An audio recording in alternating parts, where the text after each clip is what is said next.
మీరు police commissioner అని నాకు తెలిసింది. ఇప్పుడు ఎవరిని కలవట్లేదని కూడా తెలిసింది సార్. పూజ కూడా మీ గురించి ఏదేదో చెప్పింది.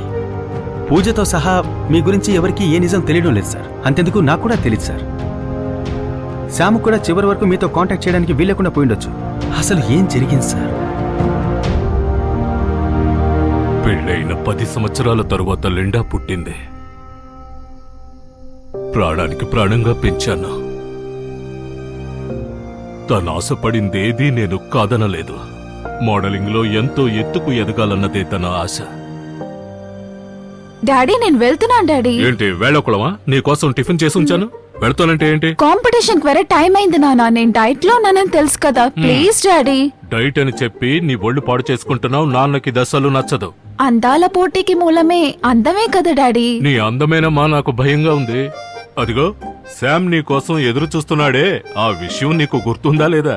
విఆర్ క్యాలెండర్ షో ఫైనల్స్ వరకు వచ్చాను నాన్న. విన్ అయ్యేదాకా నన్ను ఫ్రీగా వదిలి డాడీ. ఇంతవరకు నీ ఇష్టాన్ని నేను ఎప్పుడన్నా కాదన్నానా?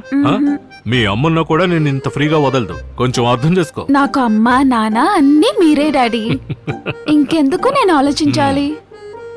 నానా చెప్పమ్మా. వీటీవీ ఛానల్ ఎండి కొడుకు చూపు సరిలేదు. తన అప్రోచ్ కూడా బాలేదు డాడీ. మరెందుకమ్మా ఈ షోకు వెళ్లాలని నువ్వు వాసపడుతున్నావు? ఈ షో కాకపోతే ఎన్నో ఉంటాయి. ఈ షోకి నువ్వు వెళ్ళకూడదు. మీరు ఒక పోలీస్ అయి ఉంటే ఇలా మాట్లాడొచ్చా డాడీ? నేను మీ కూతుర్ని డాడీ. అసలు నన్నెవరు టచ్ చేయలేరు. అలా చేస్తే చంపేస్తాను. విఆర్ షోలో గెలిస్తేనే మిస్ వరల్డ్ మిస్ యూనివర్స్ అని నా కల నెరవేరుతుంది డాడీ. ఫైనల్ వ్యూవర్స్ ఓటింగ్ ప్రకారం నేనే లీడింగ్ లో ఉన్నా. Please daddy. అది కాదమ్మా, నేనేమంటున్నానంటే మీరేం కంగారు పడకండి. లిండా వెళ్ళిరానివ్వండి. అది తను కాదు తప్పకుండా విన్ అవుతుంది. Uncle don't worry. Linda please. All the best. Okay thank you Sam. సంతోషంగా వెళ్ళిన తను చివరికి శవంగా వచ్చింది. తన చావుకి ఒక్కొక్కరు ఒక్కో కారణం చెప్పారు. నాకేమీ అర్థం కాలేదు. నిజం తెలుసుకోవడానికి వీటీవీ ఆఫీస్కి వెళ్ళాను. అక్కడ కుమార్ అనే కుర్రాడిని చూశాను. ఆ కుర్రాడే నా కూతురుకు జరిగిన అన్యాయాన్ని చెప్పాడు. లిండా నేనెవరో నీకు బాగా తెలుసు. రాత్రికి రాత్రే నిన్ను ప్రపంచ సుందరగా చేసేయగలను. నేను చెప్పినట్టు వింటే నువ్వు బాగుపడతావు. చివరిగా ఆలోచించి చెప్పు. నా అందాన్ని నమ్ముకొని అందాల పోటీకి వచ్చానే తప్ప నీలాంటి వాళ్ళతో పడుకొని నన్ను నేను పాడు చేసుకొని గెలవాలనుకోలేదు. అది నా ప్రాణం ఉండే వరకు జరగదు. ఇదే విషయం ఇంతకు ముందు వచ్చిన వాళ్ళు చెప్పారు. నా విఆర్ క్యాలెండర్ షో ద్వారానే చాలా మంది మిస్ యూనివర్స్ పోటీలకు వెళ్లి పేరు ప్రఖ్యాతలు సంపాదించుకున్నారు. Linda understand that.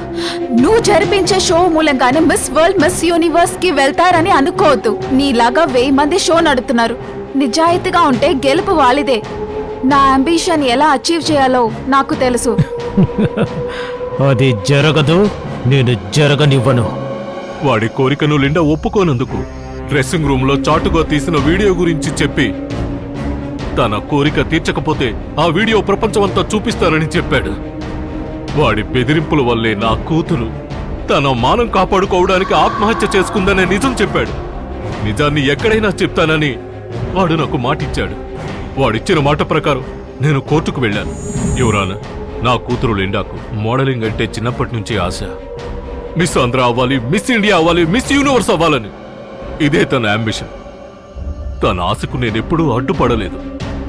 నా కూతురు అవమానంతో చనిపోలేదు, మానం కాపాడుకోవడానికి చనిపోయింది. తాగిన మందు బాటిల్ రోడ్డు మీద పడేసినట్టు ఆడదాని శీలాన్ని బస్సుల్లో దోచుకుంటున్నారు. ఎక్కడ పడితే అక్కడ దోచుకుంటున్నారు. ఇది సర్వసాధారణమైంది. కానీ నా కూతురు లిండా వీడి నుంచి కాపాడుకోవడానికి ఆత్మహత్య చేసుకుంది. నా కూతురు ఆత్మహత్య చేసుకోవడానికి ముమ్మాటికి సిద్ధార్థే కారణం. మీ తరపున సాక్షులు వచ్చారా? సాక్ష్యం చెప్పడానికి వచ్చే కుమార్ని కోర్టుకు రానివ్వకుండా అడ్డుకున్నారు. అతను రాకపోయినా నా కూతురికి న్యాయం జరుగుతుందనుకున్నాను. అప్పుడే ఈవిడొచ్చింది. లేదు, ఈయన చెప్పేది అబద్ధం. యువర్ ఆనర్, ఈయన చెప్పేది నిజం కాదు. మీరెవరు? ఎలా చెప్పగలుగుతున్నారు? నేను వీటీవీలో యాంకర్ గా పనిచేస్తున్నాను. సంఘటన జరిగిన రోజున నేనే లిండాని ఇంటర్వ్యూ చేయడానికి వెళ్ళాను. ఇందులో వీడియోని చూడండి. మా ఎండి సిద్ధార్థ్ రఘునాథ్ మీద కావాలని నింద వేస్తున్నారని మీకే అర్థమవుతుంది. నాకు బ్రతకటమే ఇష్టం లేదు. I just want to die.